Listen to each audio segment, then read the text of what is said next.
لله رب العالمين والصلاة والسلام على سيد المرسلين وخاتم النبيين وعلى آله وأصحابه أجمعين أما بعد أعوذ بالله من الشيطان الرجيم بسم الله الرحمن الرحيم ومن آياته أن خلق لكم من أنفسكم أزواجا لتسكنوا إليها وجعل بينكم مودة ورحمة إن في ذلك لآيات لقوم يتفكرون وقال النبي صلى الله تعالى عليه وآله وسلم تنكح المرأة لأربع لمالها ولحسبها ولجمالها ولدينها فاظفر بذات الدين تربت يداك أو كما قال صلى الله عليه وسلم صدق الله العظيم وصدق رسوله النبي الأمي الكريم ونحن على ذلك لمن الشاهدين والشاكرين والحمد لله رب العالمين. قابل صد احترام حضرات علماء کرام، بزرگان محترم اور میرے عزیز دینی اسلامی بھائی کو، اللہ تبارک و تعالیٰ نے اپنی معرفت کے لیے، اپنی پہچان کرانے کے لیے اور اپنے وجود کی نشانی کے طور پر دنیا میں جتنی نشانیاں پھیلا رکھی ہیں، ان نشانیوں کا اللہ تعالیٰ نے قرآن کریم میں بڑے اہتمام کے ساتھ ذکر فرمایا ہے۔ یہ نشانیاں وہ بھی ہیں جو خود انسان کے اپنے وجود کے اندر ہیں، اور وہ بھی ہیں جو اس کی نگاہوں کے سامنے آفاق میں یعنی کائنات میں، برہمانڈ میں پھیلی ہوئی ہیں۔ ان نشانیوں کو بیان کرتے ہوئے اللہ تعالیٰ نے اپنے وجود کی ایک عجیب و غریب نشانی یہ بھی بتائی ہے کہ وَمِنْ آيَاتِهِ أَنْ خَلَقَ لَكُم مِّنْ أَنفُسِكُمْ أَزْوَاجًا لِتَسْكُنُوا إِلَيْهَا، کہ اس کی قدرت کی نشانی اور اس کے وجود کی نشانی اور علامت میں سے یہ بات بھی ہے کہ اس نے تم ہی میں سے عورتیں پیدا کی، لِتَسْكُنُوا إِلَيْهَا، تاکہ تم ان کے پاس جا کر سکون حاصل کرو۔ ان فی ذا وجعل بینکم مودۃ ورحمہ، اور اس ہستی نے میاں بیوی کے درمیان محبت اور رحمت یعنی دیا بھاونا کا ایک تعلق قائم کر دیا۔ ان فی ذلک لآیات لقوم یتفکرون، یقیناً اس میں ان تمام لوگوں کے لیے جو غور و فکر سے کام لیں، ان کے لیے ہماری قدرت کی بڑی نشانیاں ہیں۔ تو نکاح جیسی چیز جس کے ذریعے سے میاں بیوی ایک دوسرے کے ساتھ وابستہ ہوتے ہیں، جڑتے ہیں، اللہ تعالیٰ نے اس کو اپنے وجود کی نشانی قرار دیا ہے۔ اس میں نشانی کا پہلو اس اینگل سے پایا جاتا ہے کہ نکاح سے پہلے لڑکا اور لڑکی ایک دوسرے کے سکھ دکھ سے بالکل ناآشنا ہوتے ہیں، ناواقف ہوتے ہیں، دونوں کو ایک دوسرے کی کوئی پڑی نہیں ہوتی، لیکن جیسے ہی رشتہ نکاح کے ذریعے سے دونوں ایک دوسرے کے ساتھ جڑ جاتے ہیں اور ان کی ایک نئی زندگی کا سفر شروع ہوتا ہے، تو بس وہ نکاح کے موقع پر کہے جانے والے دو بول میں اللہ تبارک و تعالیٰ نے ایسی تاثیر رکھ دی ہے کہ دونوں ہمیشہ کے لیے ایک دوسرے کے سکھ دکھ کے ساتھی بن جاتے ہیں۔ ایک کا سکھ دوسرے کا سکھ بن جاتا ہے اور ایک کے غم دوسرے کی تکلیف بن جاتی ہے۔ کانٹا اگر شوہر کے پیر میں چبھ جائے تو وہ بیوی کے دل کے اندر چبھتا ہے، اور اگر بیوی کے سر میں درد ہو تو اس درد کی ٹیس، اس کی کسک شوہر اپنے دل کے اندر محسوس کرتا ہے۔ تو یہ کلوز فیلنگز جو اللہ تبارک و تعالیٰ پیدا کر دیتے ہیں وہ نکاح کے ذریعے سے پیدا ہوتی ہے، اور کہا یہ جا رہا ہے کہ یہ اجنبی وجود کے اندر اتنے گہرے اور اتنے سینسیٹیو تعلقات کا پیدا ہو جانا دنیا کی کسی طاقت کے بس میں نہیں تھا کہ دو اجنبی لوگوں کے درمیان اتنا گہرا رشتہ پیدا کر دیں۔ لیکن یہ ہماری طرف سے اتاری ہوئی نعمت نکاح کا نتیجہ ہے کہ اس نکاح میں ہم نے ایسی اثر کارکتا رکھ دی ہے، ایسی ایفیکٹیویٹی رکھ دی ہے کہ اس کے نتیجے میں دونوں ایک دوسرے کے سکھ اور دکھ کو اپنا سکھ یا اپنا دکھ محسوس کر کے زندگی گزارنے کے عادی ہو جاتے ہیں۔ میرے دوستو، حضرت نبی اکرم صلی اللہ علیہ وسلم نے اسی وجہ سے نکاح کو اپنی سنت قرار دیا اور فرمایا کہ النکاح من سنتی، بلکہ اس سے آگے بڑھ کر ہم کہیں تو تمام انبیاء علیہم السلام کی ایسی سنتیں جنہیں کامن سنتیں کہا جاتا ہے، جو ہر نبی کی زندگی میں تقریباً رہی ہیں، ان 4 چیزوں میں سے ایک چیز نکاح بھی شمار کرائی گئی ہے کہ اربع من سنن المرسلین، نبی اکرم صلی اللہ علیہ وسلم فرماتے ہیں کہ 4 چیزیں تمام نبیوں کی سنت ہے اور اس میں ایک چیز نکاح ہے۔ اسی وجہ سے شریعت نے نکاح کو پروتساہت کیا، اس کو موٹیویٹ کیا اور اس بات کی کوشش کی کہ سماج میں جیسا ہی کوئی لڑکا یا کوئی لڑکی اپنی عمر کو پہنچ جائیں، اس کے بعد پہلی فرصت میں ان کے نکاح کا پربندھ کیا جائے۔ قرآن کریم کہتا ہے وَأَنْكِحُوا الْأَيَامَ مِنْكُمْ وَالصَّالِحِينَ مِنْ عِبَادِكُمْ وَإِمَائِكُمْ، تم میں جتنے بھی بے نکاح مرد و عورت ہیں ان کے تم نکاح پہلی فرصت میں کرا دو۔ میرے بزرگوں، شریعت اس بات کو سمجھتی ہے کہ ایک شخص اگر بلوغ کی دہلیز کو پہنچ جائے یعنی بالغ ہو جائے، بالغ ہونے کے بعد اگر جلد از جلد اس کے نکاح نہ کرائے جائیں تو انسان کے اندر کی جو طاقت ہے جسے ہم سیکسول ڈیزائرز کہتے ہیں، وہ پھر ایک نیگیٹیویٹی کی راہ کے اوپر پڑ جاتی ہے، اس میں ایک نکاراتمکتا پیدا ہو جاتی ہے اور وہ اپنی فلفلمنٹ کے لیے دوسرے راستوں کو تلاش کرنے لگتی ہے۔ اس وجہ سے یہ کہا گیا کہ پہلی فرصت میں ان کے نکاح کرا دیے جائیں۔ نکاح کرتے وقت آدمی کے سامنے سب سے بڑا مسئلہ مال کا ہوتا ہے، خاص طور پر اس وقت ہمارے نوجوانوں کا جو رجحان بنتا جا رہا ہے کہ جب تک ہم اپنے پیروں پر کھڑے نہ ہو جائیں تب تک نکاح نہیں کریں گے۔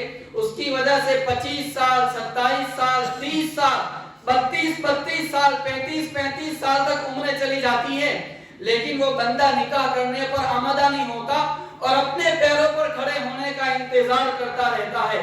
اور یہاں اللہ تبارک و تعالیٰ فرماتے ہیں إِن يَكُونُوا فُقَرَاءَ يُغْنِهِمُ اللَّهُ مِنْ فَضْلِهِ، اگر یہ لوگ فقیر ہیں، کنگال کلاش ہیں، قرآن کریم وعدہ کرتا ہے کہ ان سب کو اللہ تعالیٰ اپنے فضل سے مالدار کر دے گا۔ اب بندہ کیا کہتا ہے کہ میں پیروں پہ کھڑا ہو جاؤں تو نکاح کروں، اور اللہ تعالیٰ کیا کہتے ہیں کہ میرے بندے نکاح کر لے تو میں تجھے پیروں پر کھڑا کر دوں گا۔ اب فیصلہ ہمارے نوجوانوں کو کرنا ہے کہ انہیں اپنی عقل پر اعتماد کرنا ہے یا انہیں قرآن کریم کے وعدوں پر بھروسہ کرنا ہے۔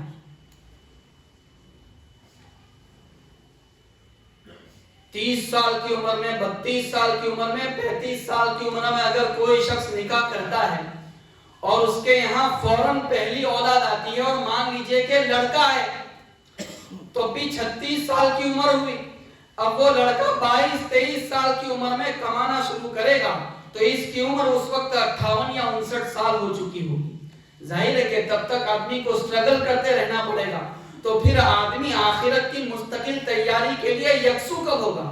وہ قوم کے کام کب آئے گا؟ وہ ملت کے کام کب آئے گا؟ وہ دین کے کام کب آئے گا؟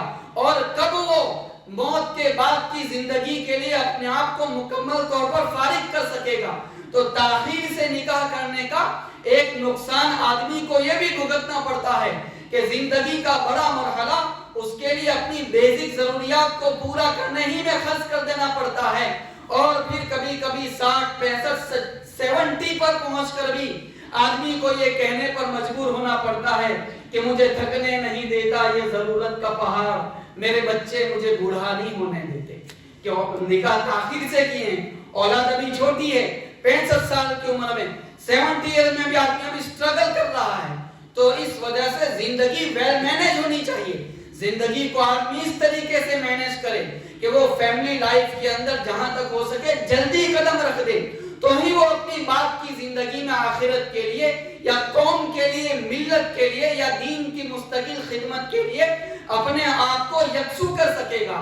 ہم اپنے طور پر روزی کا شکوہ کرتے رہتے ہیں، ہمارے مدرسوں کے اندر راجستھان اور دیگر صوبوں کے طلبہ آتے ہیں، اسپیشلی راجستھان کے جو طلبہ ہوتے ہیں ان کی شادی 17 سال کی عمر میں 18 سال کی عمر میں ہو جاتی ہے.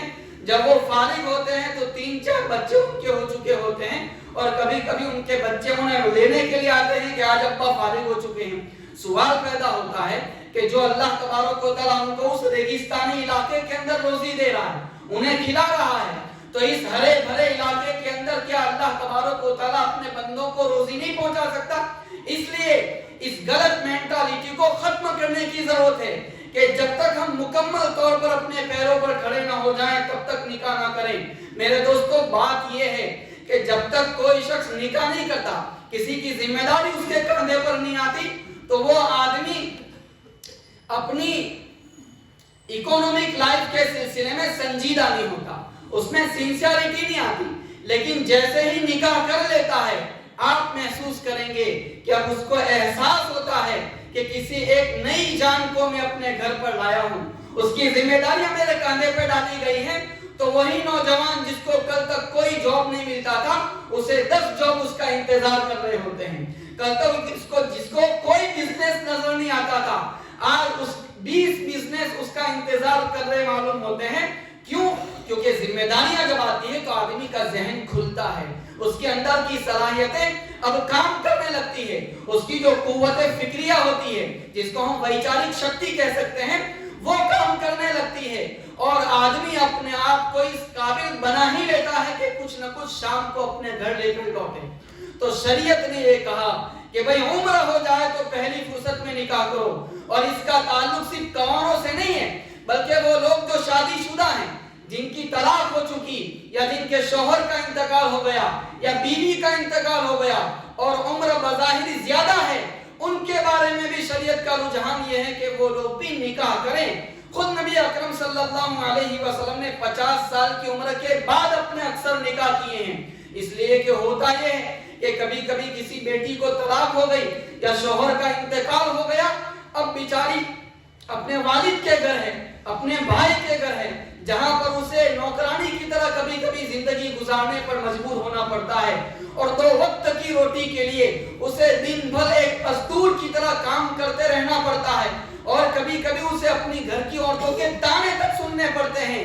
تو شریعت کا مزاج یہ ہے کہ ایسی تمام عورتوں کے نکاح کرا دو تاکہ وہ اپنے شوہر کی چھتر چھایا میں رہ کر عزت کی روٹی توڑ سکے. کبھی کبھی مرد بڑی عمر کا ہے اور اس کی بیوی کا انتقال ہو گیا, اس کو ضرورت ہے, اولاد منع کرتی ہے, لیکن میرے دوستو اسی کے نتیجے میں پھر دوسرے مسائل جنم لیتے ہیں. اس وجہ سے کبھی کبھی لوگ اس پر ہنستے بھی ہیں. کسی نے 60 سال کی عمر میں نکاح کیے, 65 سال کی عمر میں نکاح کیے, 70 ایئرز کی عمر میں نکاح کیے, تو لوگ ان پر ہنستے ہیں, تانے دیتے ہیں. لیکن میرے دوستو بات یہ ہے کہ کبھی کبھی آدمی ایسے ملک میں زندگی گزارتا ہے جس ملک میں زنا کے راستے آدمی کے سامنے کھلے ہوئے ہیں. ملک کے ایک کونے سے لے کر دوسرے کونے تک چلے جائیں, ناجائز تعلقات قائم کرنے میں کوئی چیز اس کو رکاوٹ نہیں ہوتی. اب ایسا آدمی اگر 60 سال کی عمر میں نکاح کرتا ہے, 65 سال کی عمر میں نکاح کرتا ہے, جیسا کہ اس طرح کا واقعہ چند مہینوں پہلے پیش آیا تھا, تو لوگوں نے اس کو بہت اڑایا. ہم نے عرض کیا کہ اس بوڑھے کی پیشانی چومنے کو جی چاہتا ہے کہ یہ اس ملک کے اندر رہتا ہے, اس ملک میں گناہ کے راستے اس کے سامنے کھلے ہوئے ہیں, لیکن اس کے باوجود اس نے سب کے سامنے بدنام ہونا تو گوارا کیا, لیکن اس بات کو گوارا نہیں کیا کہ اس کی پاک دامنی کے اوپر کوئی حرف ہے. اس نے اپنی ضرورت پورا کرنے کے لیے جائز راستہ اختیار کیا. اور یہ بھی عجیب بات ہے کہ ایک آدمی ایکسٹرا افیئر رکھتا ہے, بیوی کے ساتھ ساتھ نعوذ باللہ ثم نعوذ باللہ دیگر عورتوں کے ساتھ اس کے تعلقات ہیں, اور موبائل اور انٹرنیٹ نے اس چیز کو اور زیادہ سنگین بنا دیا ہے. اس کو اتنا کریٹیسائز نہیں کیا جاتا جتنا کریٹیسائز اس آدمی کو کیا جاتا ہے جو بڑی عمر میں نکاح کرے یا ایک سے زیادہ نکاح کرے, اس کو زیادہ کریٹیسائز کیا جاتا ہے. تو یہ سماج اور معاشرے کے غلط ماپدنڈ ہیں, یہ دوہرے معیارات ہیں. یہ بات ہم ویسٹ سے بھی کہہ سکتے ہیں کہ وہاں آدمی ایک ہی نکاح کر سکتا ہے, دوسرا نکاح نہیں کر سکتا. اب یہ کتنی عجیب و غریب بات ہے کہ ایک شخص اگر ناجائز تعلقات قائم کرنا چاہے 10 عورتوں سے قائم کر لے, اس کو کوئی پوچھنے والا نہیں, لیکن وہی شخص کسی خاتون سے نکاح کرتا ہے, دوسرا نکاح کرتا ہے, جس کو نکاح کر کے اپنی زوجیت میں قبول کر رہا ہے، اپنے گھر میں لا رہا ہے، اس کی ساری ذمہ داریاں اٹھا رہا ہے، تو وہاں کوئی پوچھنے والا نہیں، اور یہاں دوسرے نکاح کرنے والے پر ہزار تانے اور تیر و نشتر پھینک دیے جاتے ہیں۔ تو مائنڈ سیٹ جو ہے اس کو چینج کرنے کی ضرورت ہے۔ ہم یہاں یہ عرض نہیں کرتے کہ دوسرے نکاح کی صورت میں جو ذمہ داریاں آتی ہے، جو بیلنس قائم کرنا رہتا ہے، یقیناً وہ بھی بہت سینسیٹیو ہے۔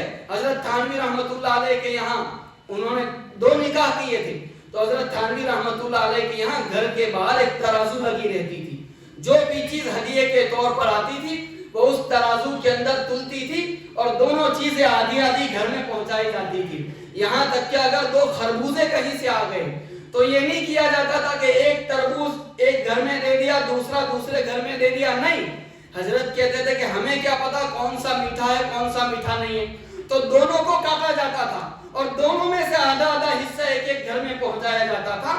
تو جہاں اسلام اگر ایک سے زیادہ نکاح کی اجازت دیتا ہے تو پھر یہ ترغیب بھی دیتا ہے کہ ان کے ساتھ انصاف کیا جانا چاہیے، ان کے ساتھ نیاز کیا جانا چاہیے۔ میں تو آپ کی خدمت میں یہ عرض کرنے جا رہا ہوں کہ چاہے مرد کنوارا ہو یا عورت کنواری ہو یا شادی شدہ ہو، بہرحال ان کے نکاح کا انتظام کیا جانا چاہیے۔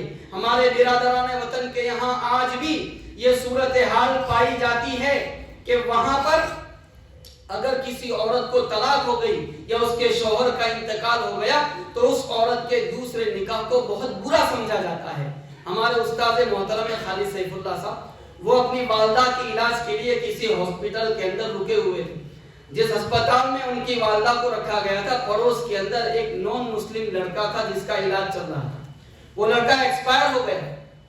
یہ تسلی کے لیے گئے تو دیکھا کہ لڑکے کا باپ تو کم رو رہا ہے لیکن اس کے خسر اور اس کا سالہ زیادہ رو رہا ہے۔ ان کو تعجب ہوا، بہرحال تسلی دی اور اس کے بعد وجہ پوچھی۔ وہ کہنے لگے کہ بات یہ ہے مولانا صاحب کہ ہمارے سماج کے اندر لڑکی کے دوسرے نکاح کو بہت برا سمجھا جاتا ہے اور یہ ہمارا نوجوان داماد چلا گیا، اب ہماری بیٹی کو زندگی پر تنہائی کی زندگی گزارنی ہوگی۔ میرے دوستو، اسلام کی تعلیمات پر قربان جائیں، جس نے یہ سارے راستے نہ صرف یہ کہ مردوں کے لیے کھول دیے بلکہ عورتوں کے لیے بھی کھول دیے، اور عورت کو زندگی کے کسی مرحلے کے اوپر بے بسی اور بے کسی اور لاچاری کی زندگی گزارنے کا موقع نہیں دیا۔ اب جب یہ تو بات ہو گئی نکاح کی، اب اس سے آگے چل کر جب کسی پاتر کی پسندیدگی کی بات آئے گی تو اس میں کس چیز پر فوکس کیا جائے گا؟ الحمدللہ ہماری پوری شریعت نے اس سلسلے میں ہماری رہنمائی کی۔ نبی اکرم صلی اللہ علیہ وسلم کے چھوٹے چھوٹے سینٹنسز ایسے ہوتے ہیں کہ وہ جملہ تو بہت چھوٹا ہوتا ہے لیکن اس میں سماجی مسائل بہت گہرائی تک ایک چھوٹے سے سینٹنس میں حل کر دیے جاتے ہیں۔ آپ صلی اللہ علیہ وسلم نے فرمایا کہ نکاح کے لیے بیس کس چیز کو بنایا جائے، کون سی چیز ماپدنڈ کے طور پر سروسویکرت ہونی چاہیے۔ نبی اکرم صلی اللہ علیہ وسلم نے فرمایا کہ عورت سے 4 میں سے کسی ایک چیز کی بنیاد پر نکاح کیا جاتا ہے، مال کی بنیاد پر، خوبصورتی کی وجہ سے، بڑے خاندان سے تعلق رکھنے کی وجہ سے اور دینداری کی وجہ سے۔ اب یہ 4 معیارات ہیں جو سماج میں عام طور پر چل رہے ہوتے ہیں۔ اگر سوچئے کہ اگر مال کو معیار بنا لیا جاتا تو کسی غریب لڑکی کا ہاتھ کون پوچھتا؟ اگر بڑے خاندان سے ہونے کو معیار بنا لیا جاتا تو وہ خاندان جن کو سماج کی نگاہوں کے اندر پست نچلے درجے کے خاندان سمجھا جاتا ہے، حالانکہ حقیقت میں ایسا نہیں ہے، تو ان بیٹیوں کا ہاتھ کون مانگتا؟ اگر خوبصورتی کو معیار بنا دیا جاتا تو وہ لڑکیاں جن کو اللہ تعالیٰ نے اپنی کسی خاص مصلحت سے زیادہ خوبصورت نہیں بنایا، ان کا ہاتھ کون مانگتا؟ آپ سب، کیونکہ یہ چیزیں آپشنل نہیں ہے، خوبصورت پیدا ہونا آپشنل نہیں ہے، اسی طریقے سے بڑے گھرانے میں پیدا ہونا سویچھک نہیں ہے، اور اسی طریقے سے مالدار گھر میں پیدا ہونا بھی عورت کے اپنے بس میں نہیں ہے۔ لیکن ایک چیز ایسی ہے جو آپشنل ہے، جس کو عورت اختیار کر سکتی ہے اور اس میدان میں جس قدر اپنے آپ کو آگے بڑھانا چاہے بڑھ سکتی ہے، اور اس میں کسی کا ایکسپشن نہیں، کوئی اپواد نہیں، وہ میرے بزرگوں دینداری ہے۔ تو حضرت نبی اکرم صلی اللہ علیہ وسلم نے ایسی چیز کو بیس اور معیار بنایا جو اختیاری چیز ہے، تاکہ اس کے نتیجے میں ہر عورت اپنے آپ کو اس میدان میں آگے بڑھا کر کسی بہتر سے بہتر مرد کی پہلی پسند بن سکے. اور اسی طریقے سے آپ صلی اللہ علیہ وسلم نے اس کے ذریعے سے قیامت تک آنے والی تمام عورتوں پر اتنا بڑا احسان کر دیا کہ قیامت تک آنے والی عورتوں کی گردنیں اس احسان کی بوجھ سے اوپر نہیں اٹھ سکے. ایسی چیز کو معیار بنایا جس کا اختیار کرنا ہر عورت کے بس میں ہے. یہ تو ہو گئی لڑکی کو پسند کرنے کی بات. اب لڑکا کیسا پسند کیا جائے؟ اس سلسلے میں نبی اکرم صلی اللہ علیہ وسلم کا کوئی کلیئر قول تو ہمیں نہیں ملتا، لیکن ہمارے پاس حضور نبی اکرم صلی اللہ علیہ وسلم کا عمل ہے. وہ عمل یہ ہے کہ آپ نے اپنی لخت جگر نور نظر حضرت فاطمہ رضی اللہ تعالیٰ عنہ کے جو نکاح کرائے وہ حضرت علی رضی اللہ تعالیٰ عنہ کے ساتھ کرائے. علی کیا تھے؟ علی تو خود نبی اکرم صلی اللہ علیہ وسلم کے ساتھ رہتے تھے. ان کے پاس اپنا ذاتی مکان نہیں تھا، وہ مالدار نہیں تھے، لیکن اس کے باوجود اپنی وہ بیٹی جو جنت کی عورتوں کی سردار ہے، وہ بیٹی علی کی خدمت میں پیش کی جا رہی ہے. کس بنیاد پر دی جا رہی ہے؟ کیریکٹر کی بنیاد پر دی جا رہی ہے، دینداری کی بنیاد پر دی جا رہی ہے، تقوی کی بنیاد پر دی جا رہی ہے. حسن بصری رحمۃ اللہ علیہ سے کسی نے پوچھا کہ حضرت میں اپنی بیٹی کی شادی کرانا چاہتا ہوں، آپ بتائیں کہ اس کی شادی میں کس کے ساتھ کراؤں، کیسا لڑکا چوز کروں؟ حضرت نے فرمایا کہ تم اپنی بیٹی کے لیے متقی اور پرہیزگار لڑکا پسند کرو. اور اس کے بعد ریزن بتایا کہ دیکھو اگر شادی کے ساتھ اس کا دل تمہاری بیٹی کے ساتھ مل گیا تو محبت کی وجہ سے اس سے تعلق رکھے گا، اس کے حقوق ادا کرے گا. لیکن اگر شادی کے بعد اس کا دل تمہاری بیٹی سے نہیں بھی ملا تو تقوی اور پرہیزگاری کی وجہ سے کم از کم تمہاری بیٹی پر ظلم نہیں کرے گا. میں نے اپنی بیٹی کے نکاح سے مال دیکھ کر کرا دیے، میں نے اپنی بیٹی کے نکاح کوئی بڑا خاندان دیکھ کر کرا دیے.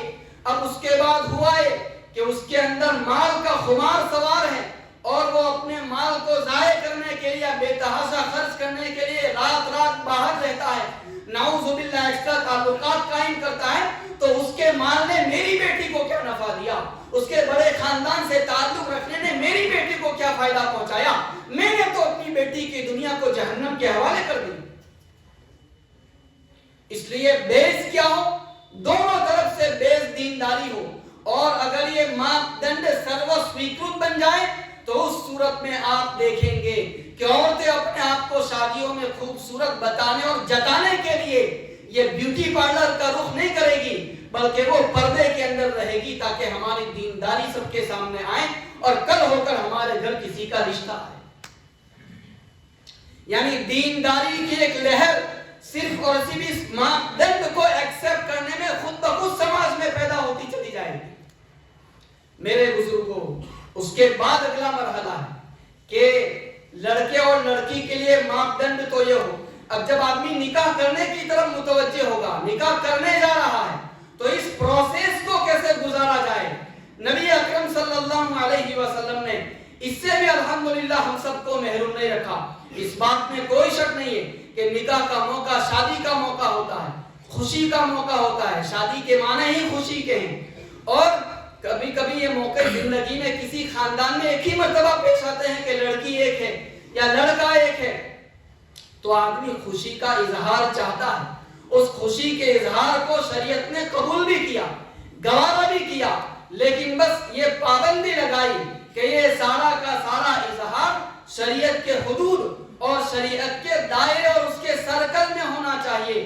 ورنہ خدا نہ خواستہ اس موقع پر آدمی اپنی خوشی کے اظہار کے دائرے سے باہر نکل کر نمائش کی حد تک چلا جائے اور اس سرکل کو پھلانگ جائے، تو پھر وہی شادی جو نکاح کا ذریعہ ہے، برکت کا ذریعہ ہے، دو خاندانوں کے درمیان جوڑ کا ذریعہ ہے، لیکن اسی شادی کے اوپر آسمان سے لعنت اور پھٹکار برسنے لگتی ہے. اور اگر خدا نہ خواستہ اس میں شریعت کے حدود کو پامال کیا جائے، سنتوں کے جنازے نکالے جائیں، خلاف شریعت چیزوں کو عام کر دیا جائے، تو اس صورت میں میرے بزرگوں ہوتا یہ ہے کہ لڑکے والے جس طرح اپنے ساتھ گھر دلہن لے کر لوٹتے ہیں، اسی طریقے سے وہ اللہ تعالیٰ کی ناراضگی اپنے گھر لے کر لوٹتے ہیں.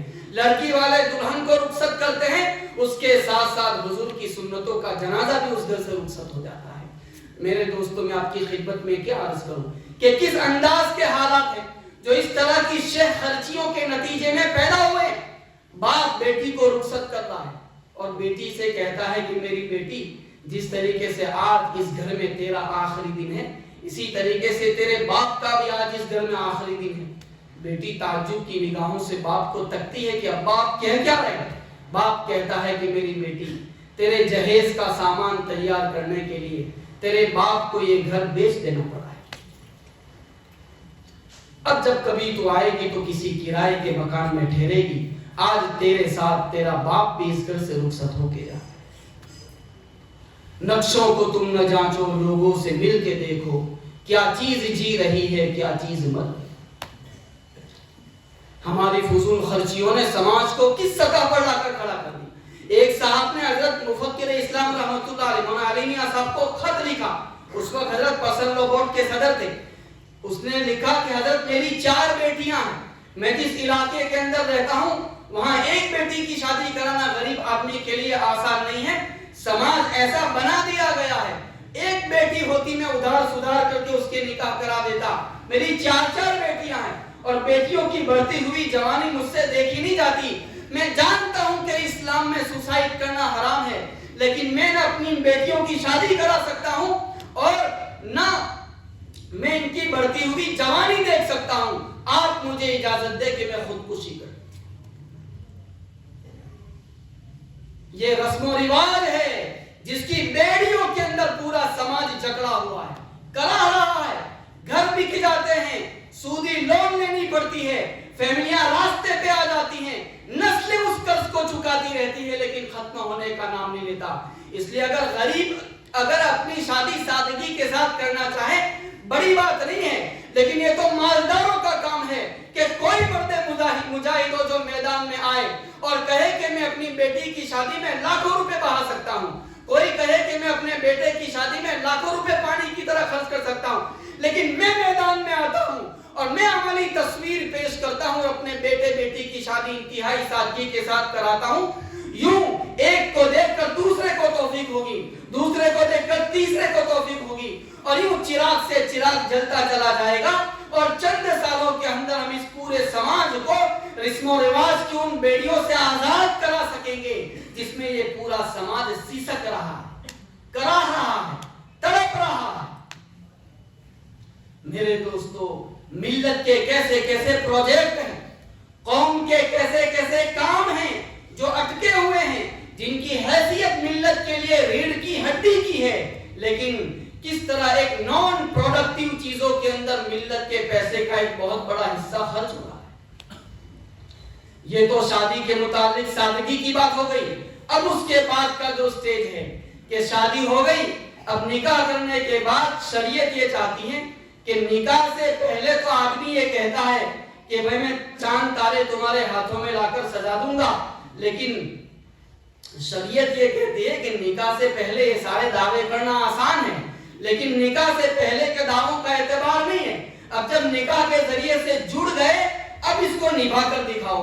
جیسا ایسا ہی ہوتا ہے کہ ایونٹ سے پہلے ہوش ہوتا ہے, جوش ہوتا ہے, جذبہ ہوتا ہے, لیکن ایونٹ جب ختم ہو جاتی ہے تو وہ جوش رخصت ہو جاتا ہے. آپ نے بہت سارے گاؤں میں دیکھا ہوگا کہ اجتماع سے پہلے لوگ بہت جوش کے اندر ہوتے ہیں, اس دن تک مسلسل جوش میں کام کرتے رہتے ہیں, لیکن جب اجتماع ختم ہو جاتا ہے تو اس طرح لوگ غائب ہو جاتے ہیں کہ دور دور تک کوئی نظر نہیں آتا. مجھے پوری امید ہے کہ ہمارے اس گاؤں کے لوگ تو انشاءاللہ ایسا نہیں ہوں گے.